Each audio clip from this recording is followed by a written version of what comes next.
So hi, welcome to another episode of Fashion Made. Today we are sitting in the pod at Firepower headquarters in London Bridge. I'm sitting down with Muchaneta Kapfunde. Hello. Welcome to Fashion Made. Thank you very much. We've just been rambling on about sustainability and technology and all of the different things in the world, so I guess let's start there. I obviously saw you speak at a panel earlier on this week, and that was on sustainability. It was, yes, at Pure. Yes, at Pure London, which was a great event. Tell me, what were some of the things you learned from the panel, and what do you think the fashion industry can do more to help be more sustainable? What I've learned, I mean, there was quite a variety of people on the panel within the fashion space. And what I've learned is that innovation is something that quite a few brands are starting to embrace, which is a great thing. And also that the conversation has begun. It's all about starting to talk about it first before we can take action. Because for someone to understand what it means to be a sustainable brand is where it begins. Also, you've got companies like Fashion Was It Good For You, who have created an app, which I love. They've got brands on there, so it tells consumers how ethical a brand is. So if it's 1, for example, then it's obviously not very ethical, but if it's a 5, it's amazingly ethical. And these are the kind of tools that startups are kind of coming up with to help consumers understand what it means to be sustainable and also to kind of educate them. Mm-hmm. So what I kind of realized when I was on the panel was that it's all about education, all about understanding what it means to be sustainable, making it cool again, Yes. as Hillary said. Yeah, make it cool again. Make it cool so all the kind of all the youngsters also adopt sustainability. Well, I think that's happening. I think it's happening slowly, but the problem is with the youngsters, so I say, they buy a lot. And the whole thing about fast fashion is that we're trying to stop fast fashion. We're trying not to make it such, a norm anymore, to make it so when you buy an outfit, you value it, you look after it, like the way your grandparents did or your mum did, and we need to be able to do that. So it's all about respecting your clothes, sustainability. And if you start there, that is something. You don't have to go and buy, really expensive brands who are sustainable, because unfortunately, most sustainable brands are ridiculously expensive. Yeah, that's true. But one of the things about fashion is trying to be an individual as well. And I guess that doesn't quite marry with fast fashion because they're making so many units of the same thing. This is true. This is very true. But I don't think people see it like that. No. I think people see a price, because I remember once I was on another panel and I said to the audience, if you got a $4.99 H&M t-shirt and you got a $7.99 H&M Conscious t-shirt, which one would you buy? Most of them bought the $4.99 because their kind of thought was, it's what's in my pocket. If I have £5 in my pocket, all I can afford is the $4.99 top. Mm-hmm. So I think the solution to that is to kind of eradicate the $4.99 top, and then everyone has only access to the $7.99 top, and you will buy that. Yes. Yes, so absolutely. It's not about giving them an option anymore. I think it's about kind of normalizing sustainability and brands taking responsibility and providing us with products that are not harming the planet. Yeah, absolutely. There's two sides to every story, and I guess it's on the consumer and the brands to make better, more sustainable products, and the consumers to actually be invested in. Exactly. As you said rightly during the conference, voting with your money. Yes, they've got more power. We've got more power as people. Yeah. We're the ones with the kind of our fingers in our purse, and if we don't want to spend, they don't get anything. So we have a lot more power to change our shopping habits, but it's not going to happen overnight. No. And I'm a big advocate of educating people, giving them the information to make much more better decisions. Yeah. So not so much dictating to them, like this is what you need to wear, but more saying this is what happens if you do this. And these are the brands you can buy. What do you think? And letting them make the decision themselves. Yeah, absolutely. Well, for those of you who don't know, Muchaneta is co-founder and CEO of fashioner.com, which is an amazing website that I only stumbled across a couple of months ago, but has really given me, as a researcher of the industry, loads of insights as to the future of fashion, especially when it comes to things like wearables. Exactly, yes. How long has wearable technology been a focus for you? For about 4 years, actually, even though it has been going on much longer than people think that it has. 4 years. Basically, I'm from the fashion industry and I love technology. And I felt like the fashion industry wasn't really understanding the value of wearable technology and the role that it can play in fashion. So I decided to merge the two and write about it. And I know there was quite a few people writing about it anyway, but the way I write about it is for so the consumers can understand. So it's not a lot of zeros and ones, a lot of tech talk that you and I might be like, what is it? What does it do for me? Does it come in pink? All this information that sounds a bit silly, but people really want to know. So we started Fashioned based on that. Like, let's kind of translate technology in a fashion voice. So those who love fashion, but also a bit curious about technology, can understand the value it could bring to their life. Mm-hmm. Amazing. Well, I've certainly... It doesn't seem to have been just so sort of fashion oriented, because recently I've been seeing some articles on there which are delving a little bit deeper into the technology side, and that's been quite good for me, because I'm more technology focused than I'm fashion focused, as you can probably tell by the clothes that I wear. You look very stylish. So I've been really enjoying that, some of the blockchain stuff. What I do want to talk about today is more on the wearables side, though. Of course, yes. Yes.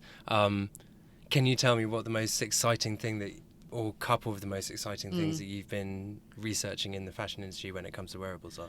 For me, the most exciting thing at this moment in time, and this is going to sound really strange, but a lot of wearable brands have unfortunately kind of folded. And this is a bad thing, I guess. Yes. But to me, I see it as a positive, because it's got so much you can learn from the mistakes that they made or the successes that they made before they folded. And I think this gives startups that are starting now invaluable information about what they can do, how they can do it, investors and so forth. They can learn from these brands.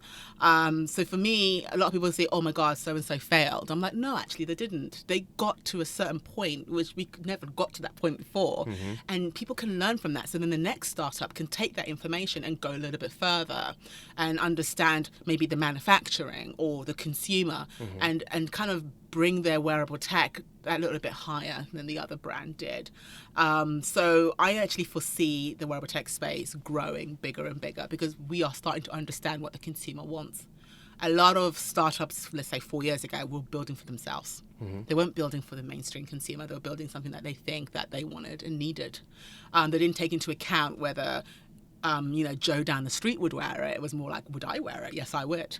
And this is why a lot of wearables, I feel, didn't quite reach out to a lot of the consumers, because they weren't made for them. But now I feel brands are understanding the need to kind of create for consumer, and also the need to collaborate in order to become more appealing. So wearables, where they were, let's say, 5 years ago to where they are now, is a massive leap. Yeah, absolutely. You can just have to take a look at the smartwatches. I mean, they're a great example. Remember the first one? It was so bulky and so masculine and so heavy. No one really wanted to wear it. But now, if you look at the smartwatches, you've got some for women, you've got some for young, kids in their 20s. You got something for your dad. You got, there's got smartwatches for everybody. Yeah. When 5 years ago, that was not the case. No. So wearables are evolving, and they're not going anywhere. I know people keep coming out with these ridiculous headlines of the wearables are dead, but they're not dead. They're not dead at all. We're just beginning to tell the story. We are at the beginning. So, like I always say to people, like our first mobile phone, you remember that? It was in a suitcase, for God's sake. I mean, take your mind back. Or ask your parents if you don't remember that. Yeah. It was in a suitcase, and we didn't ever foresee that we'd be holding a smartphone. But look what we're doing now. So that's how I always imagine it. You might look at some wearables and think, I would never wear that. But we thought we would never carry a phone in a suitcase. So now we all have phones. So it all comes down to thinking that we're in the beginning and we're slowly evolving. Do you think we can incorporate phones into fashion? Yes, because phones are a fashionable accessory. They have been since the iPhone came about. And everyone has them. And you can change the colour and you can match your personality. So phones are fashionable, but are they going to be something we're going to have in 5 to 10 years? Maybe not. Well, that's an interesting point. What could replace the phone? Smartwatch. Yeah? I think a smartwatch could replace the phone. Imagine talking into your watch. And if you think about it, if you watch all those future movies, do you ever see someone holding a phone? Very rarely. They're always talking to some sort of object, some sort of device. I mean, some people that disagree and think the iPhone will be around for a while, but I feel like we are evolving with time. When it will happen, I don't know. But from what I've read and seen, I feel like the iPhone is going to just kind of slowly disappear. Do you think we need other new technologies, like a new way of typing messages, for instance? The keyboard has been around for a hell of a long time now.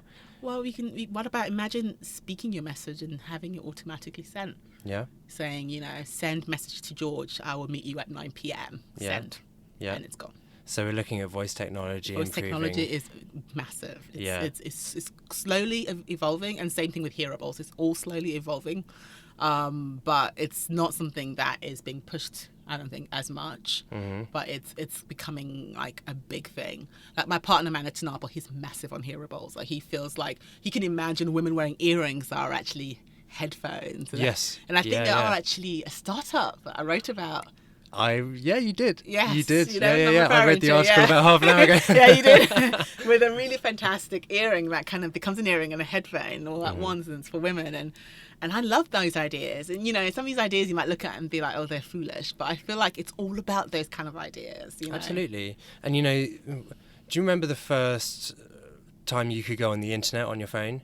It was so rubbish. Like, it was the worst thing in the world. Like, anyone who tried it, WAP or whatever it was called back then. Oh, wow, yeah, oh that's my right. goodness. And then the first screens that came on with styluses that you had to use, they were so uncool, you know. Yeah. And then suddenly the iPhone came and people started to realise what you can do. Yes.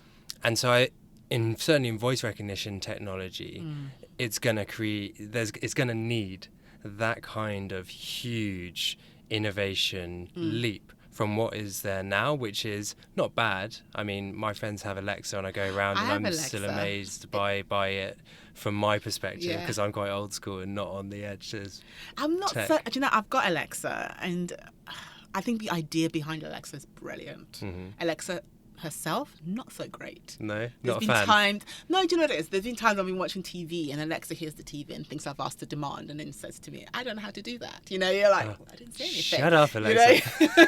So you can see where the technology is going, but it's just not there yet. And what excites me is where it's headed. I see the end of the line. I see like the product at the end, but where we are with voice technology, we're slowly getting there. I mean, we all talk into our phone, and the amount of times they say Siri gets it wrong, or you know, it's like it just doesn't recognize our voice enough, or maybe you got an accent or whatever it is. It doesn't do it correctly, or like, what is it, 60% of the time? So Yeah. I feel like I like where it's headed, but we're just not there. Yeah, I mean, Yeah. surely you just need voice technology that then develops with AI, because obviously It learns. it's got to learn you, and it's got to be specific to you. Always reminds me of the film Her. Have you seen that? Yes, Yeah. I have. Yes, Oh, good that film. is a great feature. Yeah, right yeah, there. yeah, exactly. So, you know, maybe not that creepy, but still an AI that can learn and obviously hear your voice and develop with you, so that I think when it comes to AI, it needs to be explained a little better, because I think people get scared when they think of AI. Yeah. You know, we've watched the movies with Terminator and all these different types of things, you know, so we have a visual idea of what it is, which it isn't. So I think people need to understand and not be afraid of AI, and kind of see it as a kind of a way of improving your life, making your life easier, learning you, making you know, all about you in the end. Yeah. So yeah, I it's feel not like all evil robots, is See, it? I think that's what people think when they think of wearables and technology. They just see the world being taken over, you Yeah. know.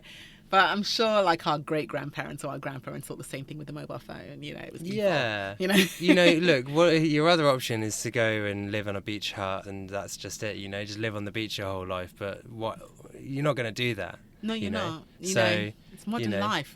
And it makes the world smaller. Technology brings us all kind of closer together. It's not so, you know, it's because I split my time a lot between Amsterdam and London, and it doesn't seem like such a big gap for me because of technology, and it plays such a key role in our life, and I don't think it's a bad thing, Yeah. you know. But what it all comes down to is there's choice. You can choose to use it or you can choose not to use it. But Yeah. I think it's very wise to educate yourself in wearables, to be aware of what's out there. I mean, one thing I am very excited about is the merge of medical wearables with fashion. Mm-hmm. So I can imagine a jacket that can maybe take your blood sugar, and if you're a diabetic, and tell you, like, Yes. hey, you know, you need to kind of check your blood. Or imagine, like I said, the hearables, when you've got a hearing aid, but more fashioned like an earring, so no one can actually tell that you got, you know, hearing problems. Because some people like to hide their disability, and this is an option using wearables to do so, not to be so visible. Yes. So I kind of foresee a world where it will make our life easier in terms of medical as well. That's a huge market as It's well. very big. So, you know, one of the things with all of this is we're all in business at the end of the day, and things have got to be commercially viable. You know, full credit to those people who have tried and failed, the startups, because they are also helping us pave the way for the future. They are indeed, yes. But I guess an innovation is, in my mind, really only truly innovative if someone uses it. You know, it's much like if a tree falls down, does anyone hear it if they're not around? Yeah. You know, is an innovation really innovative if no one never uses it? So companies have to make these things commercially viable, and I think that in that particular space, in the wearable medical crossover industry, there is huge amounts of money being put into that because they see the light at the end of the tunnel commercially. It's a potential. Imagine, not having to be hooked up to machines and your gown tells you everything to the doctors. You can walk around the hospital and all your vitals are checked and everything. This is something that has got a lot of money in it, and I foresee a future where we'll be able to kind of use a lot of the wearables and technology and so forth in the medical field. In your research, have you found anything that you thought, wow, that's super cool? Do you know what? They're super private about everything. Yeah, I bet. My God. A lot of people, especially the medical, obviously the military, and sports, they play their cards really close to the chest. Naturally, you don't want anyone stealing their ID or going running with it. So they can be pretty private. Yeah, There's been a few companies that I've contacted and asked for press releases, and they've been really no response. Really? I think I had one that was saying, we're working on a project, but we will inform you in due course or something. Ooh, all right, shouty. Okay. I might need to get investigative journalist on this. Yeah. But, go deep undercover. Yeah, they are, which I understand because, they don't want their information out there. They want to protect it. They want to make sure that they're the ones going forward with it first. So I get it, but I have got my very kind of my eye on them. I've got my eye because I think it's very fascinating type of technology that they're all developing in that space. And I think fashion will play a role in that too. But in terms of wearables in general, I do feel like we are slowly finding our way in the dark. Yeah. Yes. What can provide the light in that room? Consumers. Yeah. They need to buy it. But the problem is with wearables, they're either too expensive or too hard to manufacture. And that's why most of the companies go down, because they can't manufacture the product at a good price, or they can't offer it to consumers at a good price. Because if you've got £200 to spare, would you spend £200 on a company you've never heard of? Or would you spend £200 on a Gucci? So, people, that's how consumers sometimes think. I don't know you, so why would I spend that kind of money? So I think when it comes down to it, we need to find a way of creating affordable wearables so people can try it out. And then if they really kind of enjoy the product, they can then, buy a much more expensive product because they believe in the brand. But if you will not buy a £500 bracelet. No. I won't buy a £500 bracelet, and I love wearables. So for me, it's like consumers are key, and we need to be able to appeal to them. Yeah. And there's a few problems with today's wearables at the moment. For example, let's say, I'm not going to mention any brands, but there's a brand that unfortunately folded, but people still have the product. And because there's no updates, the product doesn't work anymore. So what now? So it's kind of those kind of problems that I think a lot of people that I spoke to, because I wrote about the brand and I spoke to customers to see their thoughts behind it, and most of them were super angry, and they were like, I don't believe in wearables anymore, I'll never wear it. Oh, no. I can't believe I spent that money. I think it was like £200, and I felt like this is kind of, once people have a bad taste in their mouth about something, they very rarely come back. Yeah. Absolutely. It takes a lot to win people back. Yes, exactly. So when I was talking to the customers, just to get a much more round overview of the whole company and what happened and what went wrong, I was really sad with them all said. Majority of them said that to me. They're like, nope, we're not going to really buy into all that anymore. And it was sad for me, because I was like, the fact that you got them on board in the first place, and then suddenly now they're like, hell no, we're never touching wearables again. I was a bit like, oh, okay. No, exactly. Come back. My plan is not working. Yeah. So yeah, I mean, that is sad. But what we need to do is bring brands on board. Bring consumers on board. And it's the brand's responsibility to do that. Yeah. Okay. What about headsets? Sort of AR, VR headsets, mixed reality headsets. The company, obviously, Magic Leap, who are making this headset, is going to come out later on this year. They say it's going to change the world. Really? Yeah, absolutely. But when that leap does happen, and that huge iPhone-esque innovation does happen in headsets, and it will happen one day. It might be next year, it might be in 25 years, it might be in 100 years, but one day it will happen. How can that be incorporated into fashion? And You know, is it going to be? Are we looking at sort of Tron style? They need fashion? to be smaller. Nobody's going to walk around with big things on their faces. I've tried them on; they're heavy. Yeah. My nose was getting squished; they were so heavy. But I think they need to manufacture them in a smaller scale. Mm-hmm. But that being said, one of our contributors wrote an article. I think her name's Mulshri, and she wrote an article about them being used in education. Yes. Imagining sustainability, being able to wear and being able to visit a factory in China and you're based in the UK, or you're able to visit certain parts of the world where your products being manufactured and physically kind of be there in a way but not be there, and using it in that way. So new designers are able to be more responsible when it comes to creating their products. And I felt that was a really good idea, to use these kind of tools in education, mm-hmm. To introduce them as part of the curriculum. But in terms of having one at home, I don't really see that not now, No. So that's, I mean, we're just getting used to iPhones and this kind of screens in our lives as well. I think that's an extra added layer of, and you're just not being very sociable, and you've got your headset on in the corner of your room, sort of parents telling their kids to take their headphones out of their ears, the next step, sort of take those bloody headsets off. He's always in there. Stop visiting Moo Woo World and come back to Earth. That kind of. I mean, I kind of see maybe people who can afford it having it in their home as something to play with, something to enjoy. But in terms of like the general home, but then that could be wrong. It could be like the iPad. We all thought the iPad was something that I know I did. I thought it doesn't ring. Why would I have it? I think that was everyone's point.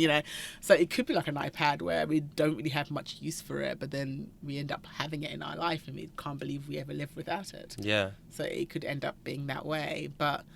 So an additional technology rather than a replacement technology. Exactly. Yeah. And I think people need to stop chasing the iPhone dream. iPhone happened. No one's going to have another iPhone. This is the way it is. Yeah. I think we need to think about having something completely different, stepping away from that. Because a lot of startups chase that. They want to be the next iPhone. They want to be the next Apple product that's hot and everyone wants. But that's just not the way things go, unfortunately. Yeah. I mean, that only came out of 30 years of, a lot of smart people coming together and designing and refining and iterating. It wasn't like 6 months. And then they weren't a startup thinking, well, let's create a new phone, and they failed a lot. And that's the thing, you learn from your failures. Failing is not a bad thing when you're a startup. That's why I said one of the big things I loved was that the startups that failed, teaching the next round of startups how to go forward and paving the way. So failure is not a bad thing, but you can't be the next iPhone. Like I said, it's this impossible dream. So what can you be? You can basically be something that I will find useful. Create a wearable that is useful to me. It makes my life easier. And I think then you're onto something. So you would always recommend to start with a function? I would say start with the function. I know people always say start with fashion first and function later. But to me, I think function is first. Think about your customer. Do we really need to know our heartbeat? What do we do with that information? Okay, it's this much. Okay, what now? Like, think along those lines. Like, what do we need as consumers? What's the majority of people looking for to make their life easier? And if you find that pot of gold, then you're onto something, Absolutely. And also data is a big thing. Be aware of that. People are very suspicious of giving their information, especially my generation. Younger generation, not so suspicious, but my generation, we're like, what do you need my name for? What do you need my age for? I know. We're very kind of like, what do you want that for? You're going to create another person? You're going to steal my identity? So that's a big problem, is data protection. And that's where blockchain comes in. Lumia have come up with a great product that allows the consumer to remain in control of their data, as opposed to brands using their data to make money off it or whatever. I guess in that regard, it's not just what tech can do for us, but what we can do for technology as well. We have to give a little bit back to have this. Yeah, we do. Have our lives made easier by it. It has to know us, unfortunately. It has to know us, our ins and outs. The same way when you're searching something online, it has to know you in order to give you like suggestions of where you want to visit or prices that have gone down on this item that you happen to be looking at 2 days ago. It's learning you. It's learning your habits. And therefore, it will be able to serve you better. Yeah, Absolutely. Which is not such a bad thing. I think as long as nobody's taking my identity and creating another Muchaneta, I'm okay with it to a degree. Yeah. Because it is making my life a little easier, you know. A little lazier, but easier. Convenience is great, but it is making us a little lazy. Yes. Okay. So finding that balance as It is well. about finding that balance, for sure. Absolutely, with everything. Well, look, thanks for joining us today. My pleasure. It's been a fascinating chat, so Fantastic. thank you. Thank you for having me. Thank you. Pleasure. Everybody get up.